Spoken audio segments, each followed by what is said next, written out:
listening to For Fat's Sake.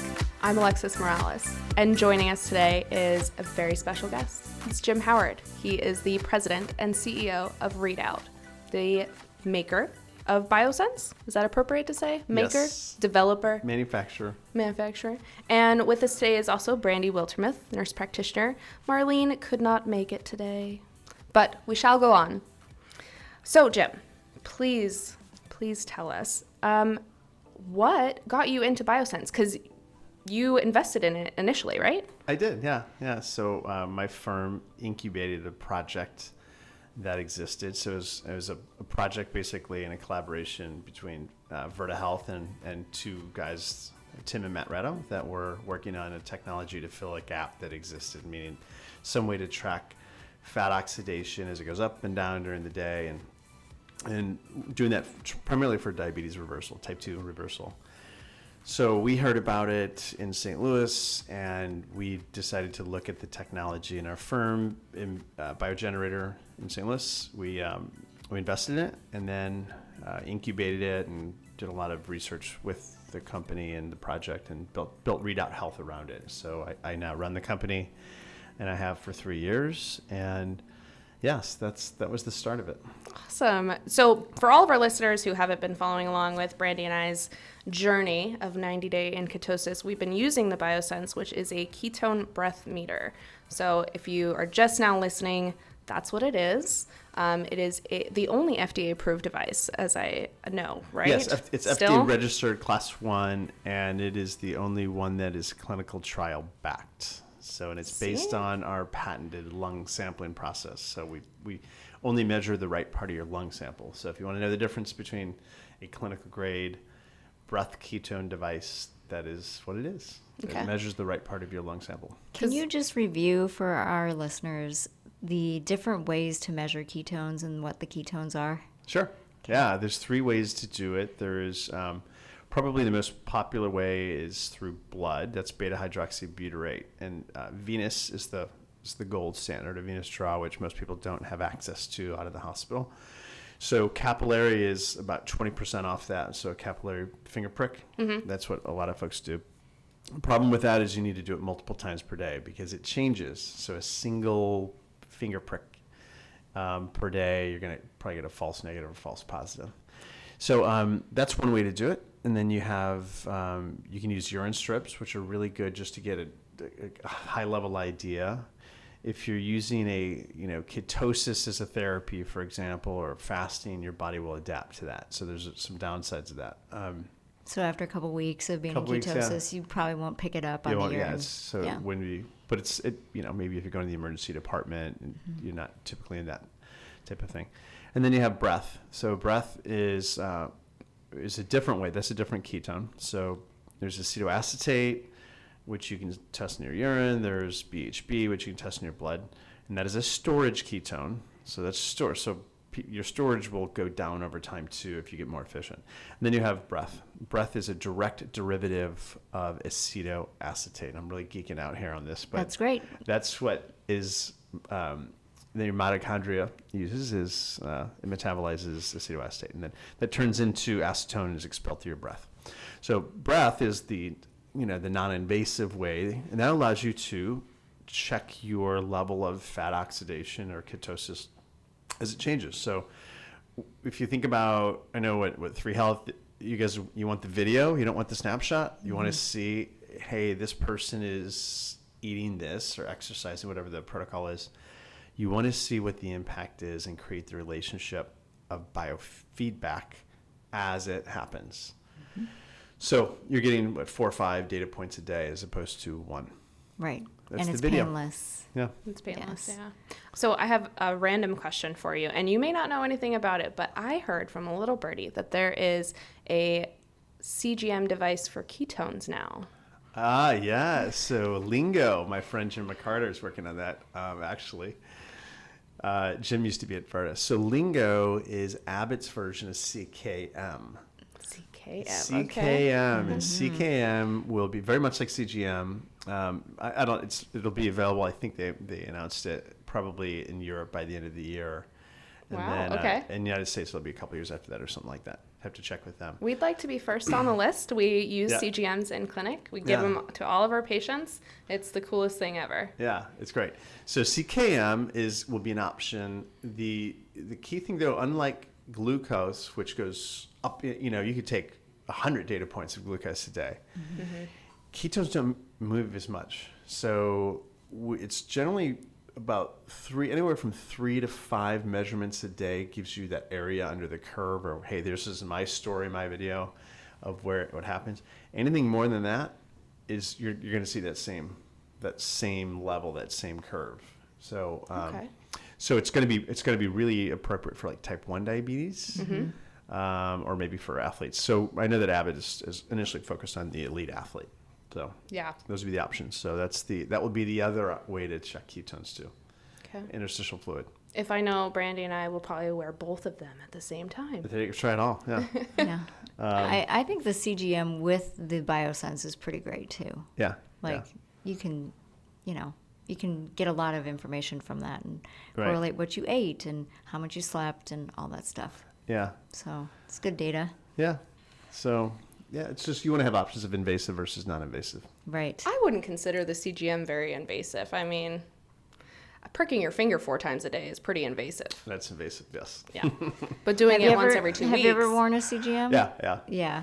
Mine lasts like 10 days. That's as long as I can get them to stay on me for some reason. I don't know why, but they just come off. But well, CGM, I mean, you learn so much so quickly, but... Where do you live? What's your blood glucose?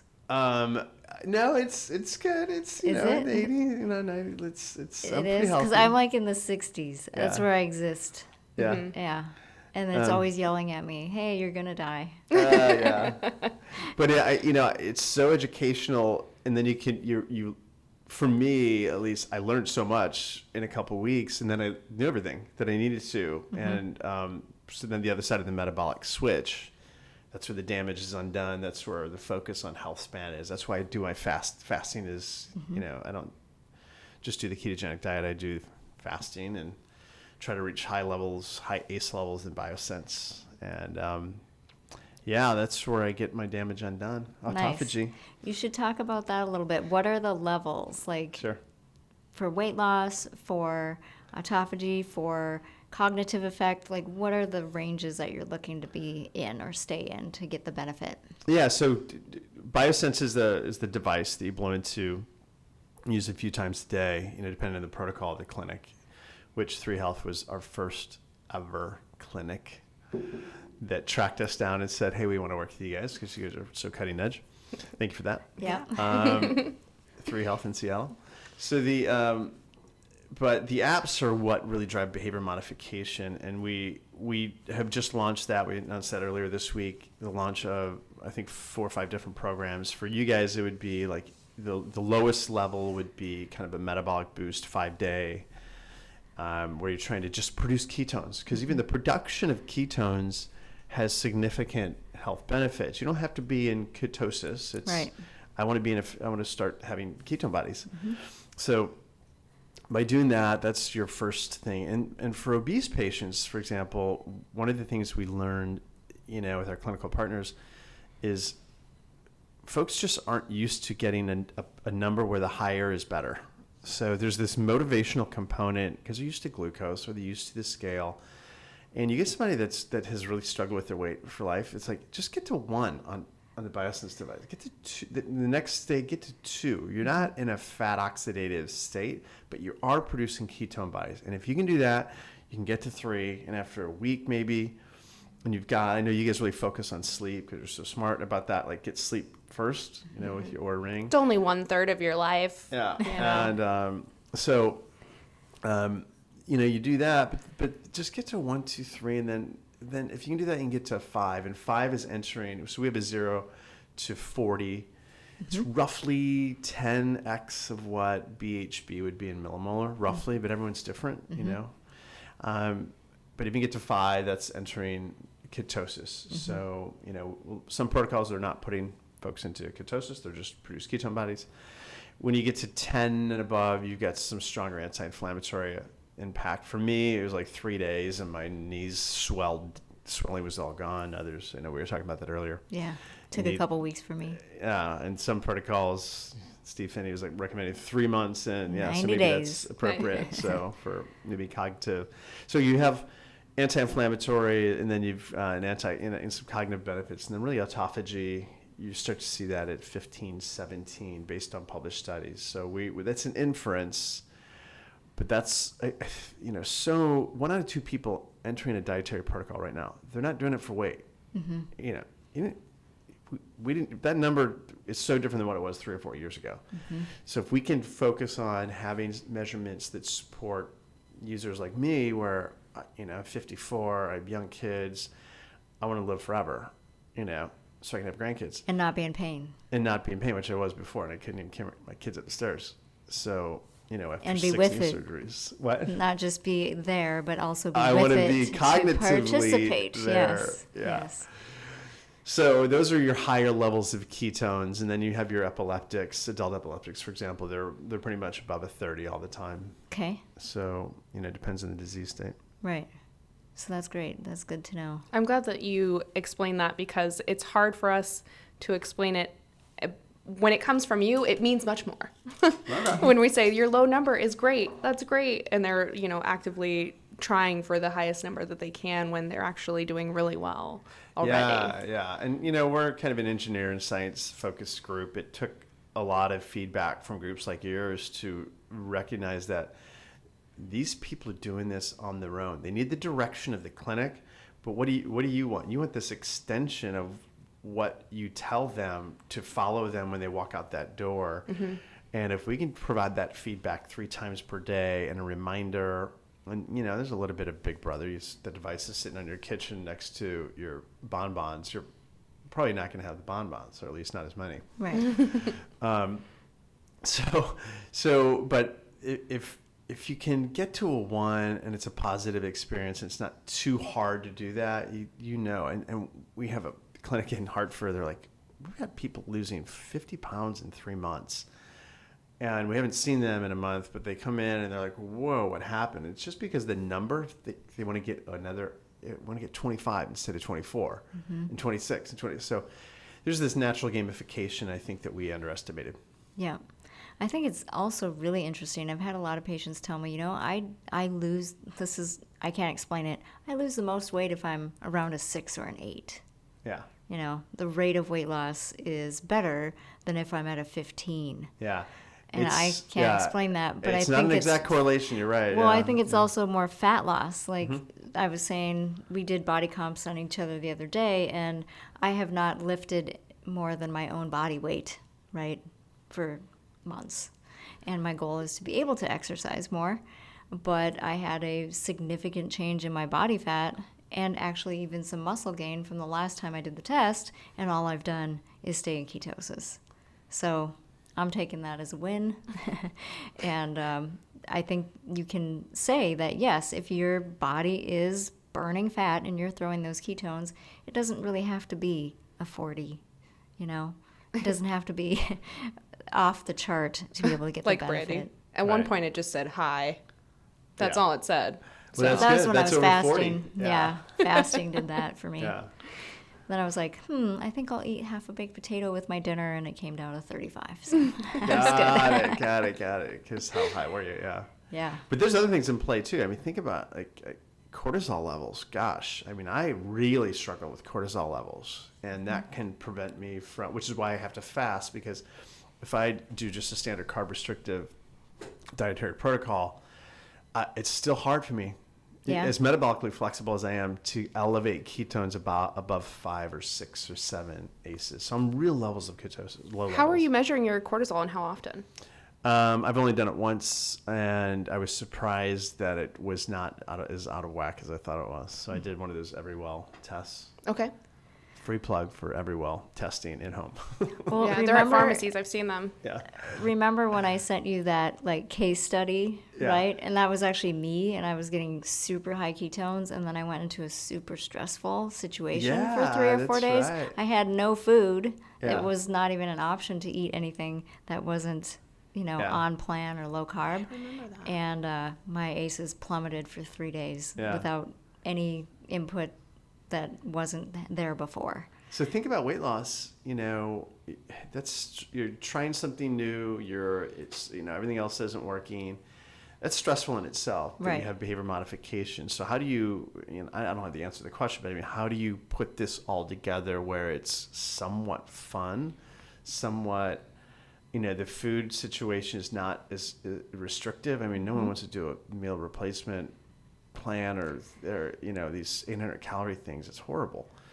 Yeah, I'm not supportive of that. Yeah. 3 Health is the answer. Let me just tell you, we're the answer. Our behavioral component is what sets us apart from every other weight loss gimmicky practice out there that call themselves a practice. Like we have Brandy here who has a real medical degree who can help people metabolically. Yeah. And then the behavioral portion, which is really the linchpin, is addressing people's relationship with food. So you talk about stress, and we're managing their stress because it is a barrier when they're trying to lose weight or even go into ketosis or lose body fat. Right. We've really changed our language too in our practice to lose body fat, not just lose weight. Right. Because that's what we're really focused on. And the BioSense has been absolutely critical in measuring that to make sure that these patients are doing what we ask them to do and showing them like, hey, this does work. Yeah. And you don't have to be perfect.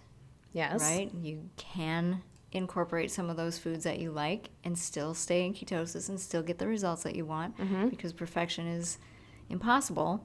But I think that the majority of patients that come with that dieter mentality will thrive with a device like the BioSense because they can see in real time the impact instead of making up a story in their head about how bad it was and how they blew it. So that's the end and I can't keep going anymore. They can be like, wow, I ate some things that weren't exactly on plan, but I'm still making some ketones. Look at that. Yeah. Well, think about this too from a clinical perspective. You see patients every week or every other week, whatever it is, but think about being able to be in their home to some degree and say, look, we do so much work. You follow this protocol so well. You tell me all this, but what happens every single Tuesday and Wednesday when I'm looking at your levels of ketosis with BioSense?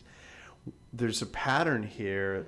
And I have my poker pizza. This is a real patient, by the way. I have my poker pizza night. It's only once a week, but the extent, it took them out of a fat oxidative state 3 days out of 7 every single week, if you think about that. And so it's kind of like then the other 4 days are trying to undo those 3 days, and you've got 1 day of therapy per week instead of 7. So I think those are the things where we just kind of can help put it together and driven by a clinical protocol and a standardized clinical protocol. Like, hey, this is what you do. You just such an advantage that others just don't have. Yeah. We think that people need awareness. Right. They need to be able to quantify the data and make it realistic, right? Like, what does that even mean? Yeah. And there's so much more than the weight, right? That's what everybody's stuck on. What happens to my weight? Think about that. What happens to your cravings? You know, that's what I always ask. Yeah. Think about that. Crazy. Yeah. Why? Now that we're talking about it, like, why do we measure weight? Because you're not necessarily trying to lose weight. It's just because that's all we could measure, right? You're trying to lose fat on your body, or you're trying to fit into something. You're trying to do whatever that ends up being. So you're trying to feel better. You're trying to feel better. And this is the interesting thing, because it's not just about, you can do a caloric restrictive, work out a lot, things like that, and never actually produce ketone bodies and still lose weight over time, right? But you're missing out on a couple key components. You're missing out on the cognitive benefits. Okay, so ketone production in general leads to, that's why people doing military jumps or slamming their exogenous ketones so they can be that much sharper, or actually for traumatic brain injury too if they're jumping. But I mean, there's so many things associated with that, or it's, anti-inflammatory. Those are the things that just come with being on this side of the metabolic switch, and that's using fat for fuel. I love the appetite suppressant and the craving reduction piece of it. How often do you forget to eat? All the time. We sit here and we're like, it's 2:00. Oh. Oh yeah. We should go eat lunch. Oh man. Yeah. from going to, or coming from someone who's obsessed with the next meal when they're not even done with the first meal and they're already thinking about what am I going to eat next, to this whole sushi thing, like, why are you so hungry after eating sushi? Well, now I know why everyone always said that. Or no, it'd be Chinese. You eat Chinese and you're hungry in 3 hours. It's not because Chinese bowls are small. It's so high in carbohydrates. Yeah. Mm-hmm. Now, I mean, if I sat down with a bowl of rice, I am asleep within 30 minutes. It's that fast. So I did a Kraft test on myself. Have you heard about the Kraft test? No. So it's like a glucose tolerance test that people do when they're pregnant. Yeah. It's a glucose dose, and then you check your fasting glucose and your fasting insulin at certain intervals, right? Yeah. So I haven't had 100 grams of glucose at one time since probably 8 or 10 years, like a long, long time. Yeah.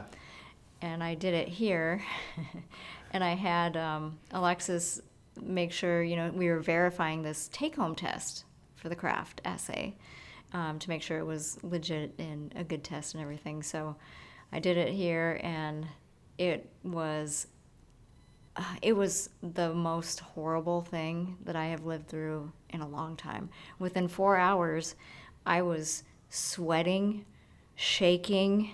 Like, I have not had that problem. She turned into a monster and almost died. I was dinner with some really mean. That said they were sweating, that had cookies for the first time in years, and they were sweating. Yeah. And I don't sweat. I mean, and by verify, I was drawing her blood, and she was doing the fingerprint Kraft assay at the same time. So we're sending one sample to the lab at the same time and sending this at-home test to a different lab to verify those results. Because we wanted to make sure that it was legit, and it was. But for 3 days after that, I was a mess. Yeah. So I finally got to eat. It was a 4 or 5 hour thing of fasting after this. After 12 hours of fasting, you had 100 grams of glucose, and then you checked your glucose and your insulin every half hour to hour for 4 hours. Okay. And by the time I finally got to eat, I was a mess. And then I finally ate, but in the afternoon we were working, and I said, you guys, I don't think I can drive. I feel like I'm going to pass out. Yeah. Because I was just my glucose had just been on this roller coaster, which it hadn't been in years. Oh, I know, yeah. I was poisoned. That's how I felt. It's hard. Then when you go on the road, I travel, I used to travel a lot for work. I'm starting to again, but now I've taken like 4 business trips this year so far as the travel picks up. And I have to fast. Right. But it's also really good because then I just shift my fasting times. I'm going to fast when I travel because you don't have access when you travel. And you can't, now that I'm more into it and, rarely drink alcohol, it's like then your body is starting to adapt to this lifestyle of what it was built to do. I think it's kind of like, you feel kind of like a superhuman, don't you? You're like, I don't. My wife has always told me that I'm Cro-Magnon, but now it's really coming to life that I'm eating like Cro-Magnon. Yep. I don't know who that is. It's okay. Kind of caveman-y. If you think of it that way. But yeah, I mean, I did it for my patients, so I could validate the test, but it was a horrible experience, and it took days to come out of it. Yeah. And 100 grams of glucose ruined my week. So one of the things that we think about is like, because weight loss, traditional weight loss is unlike how you guys do it, but most do it is like, let's lose weight, and then typically you gain the weight back, and then you come back and do it again. And you've created a nice little business model for the Jenny Craigs and Weight Watchers of the world. Like, just keep buying the food. In reality, what you're talking about in behavior modification is, let's not do something temporarily. Let's start to shift to a lifestyle of eating in a different way. Not eating less. Yeah. Eating in a different way of foods that we thought were kind of restrictive before. Because let me tell you, cheeseburger with, I hadn't had it when I was following the pyramid. I don't know if I had a cheeseburger in like 10 years. And man, a bacon cheeseburger now with every possible low-carb vegetable stacked on top with avocados is like heaven. But the bottom line is you have different food. It's different. And it's really not as restrictive as people think it is. No. But you're changing your life for good, hopefully. Yeah. And having these cognitive and anti-inflammatory benefits. So it's not a weight loss thing. It's a health improvement and health optimization. And then what we're essentially doing is, instead of the average person having a chronic disease at 59 years old and they die at 78, that's 19 years of living with a chronic disease. It is, let's push that back. Let's live to 82 and have a chronic disease at 76. Right, and have quality of life. Have a high quality of life. And so old people like me can carry their kids upstairs. That's actually our goals are like, improve people's health, improve their body composition, and improve their quality of life. That's our mission statement. Yeah, it is 3 Health. Mm-hmm. Yeah, and it, if you can get people to buy into that and get away from the dieter mentality a little bit, they start to feel it, and they get to a point of no return. Right. And I love that. With data tracking, that's what we're doing, right? They're literally showing these people what's happening, and then they have self-realization and assurance that like what I am doing is actually working. And then also with the awareness component, Brandy was talking about how sugar makes her feel depressed. Mm-hmm. Like when you have carbohydrates, it makes you feel terrible. Yeah. But it's only when you take that component away, write it down, develop a pattern, look at those patterns and interpret it, that you start to see that.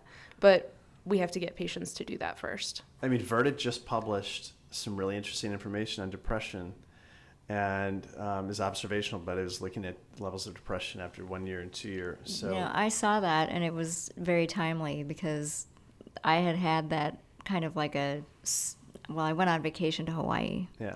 And that's not very depressing. I know, no, right? But it was my birthday, and I was with my nephew who's 4. So we were kind of eating like a 4-year-old.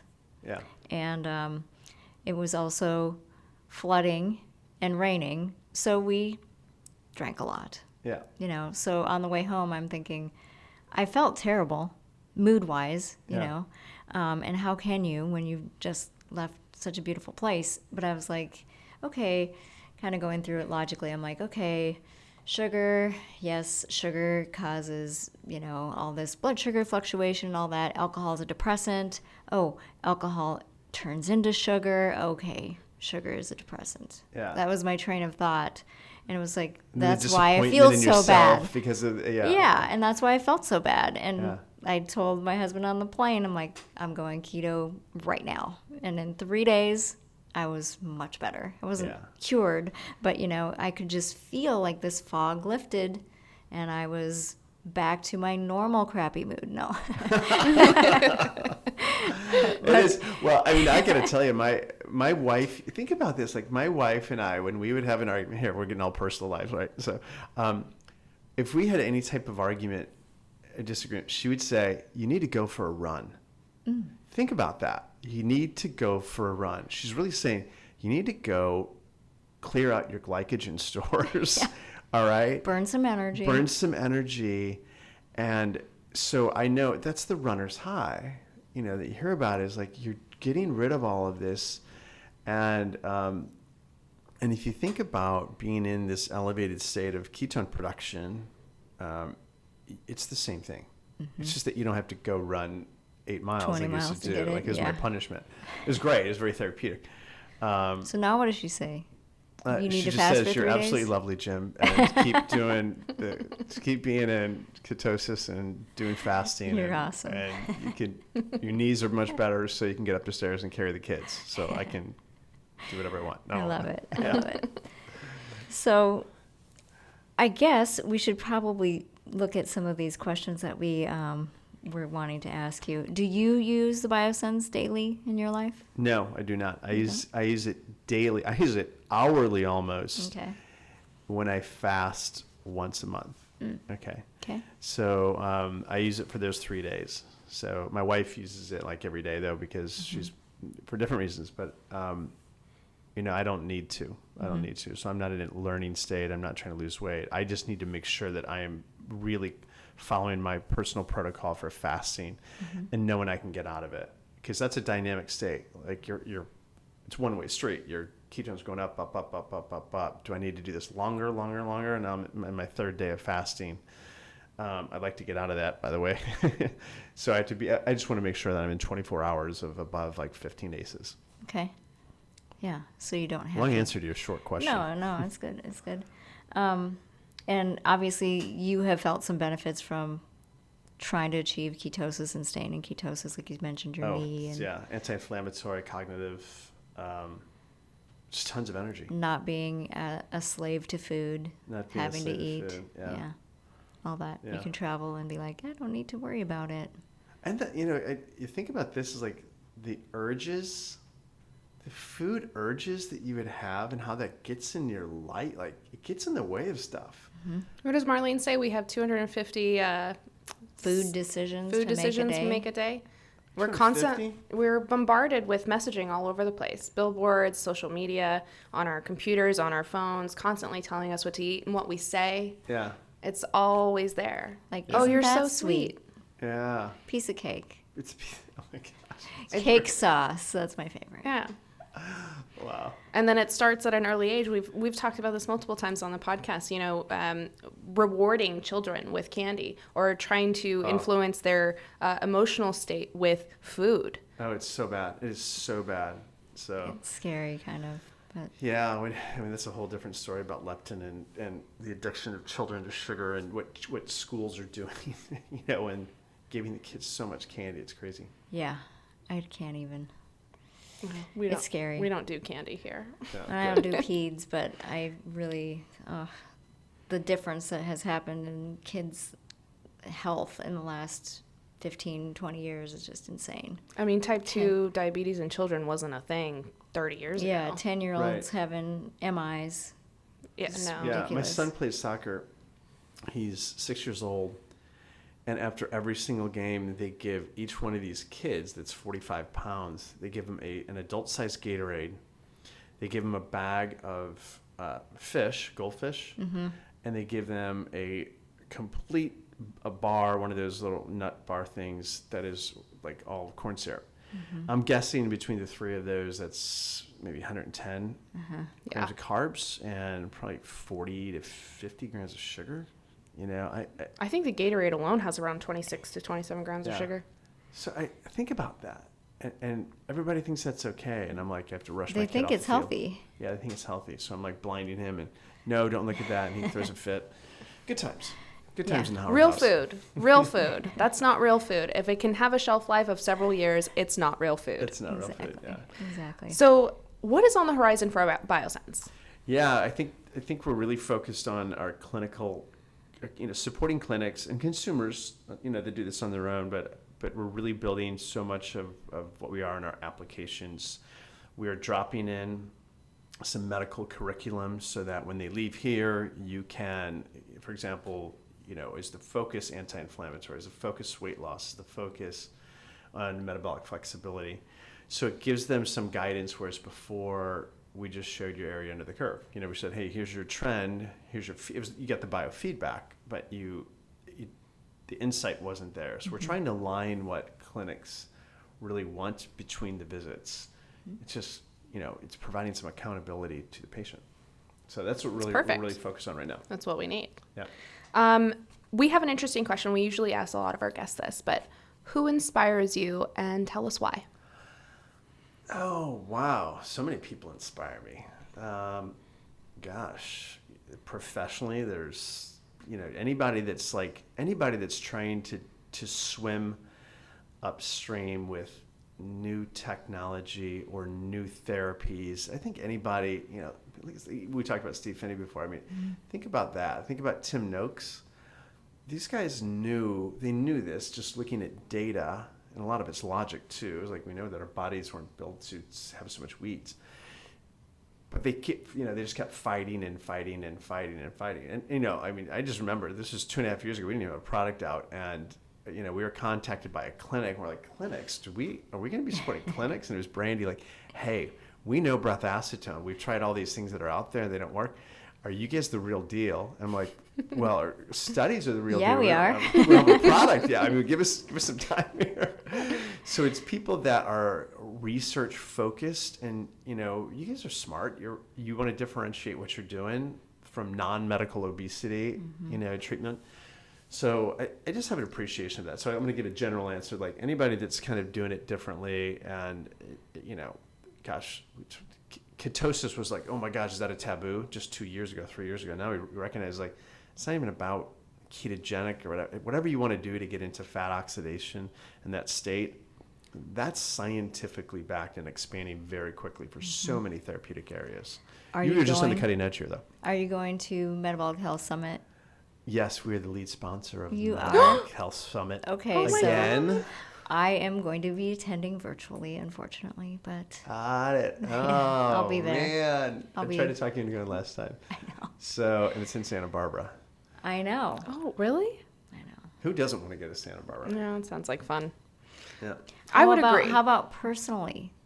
Who inspires you personally? Oh, I would say my wife. Yeah. For sure. You know, I mean, she lost a lot of weight on the ketogenic diet specifically, and then, you know, has a couple of chronic diseases that, you know, that you see the improvement, but it's hard. It's hard. You know, I mean, we had a second child and watching her kind of go through that. So I would say her. She's an inspiration. Awesome. Yeah.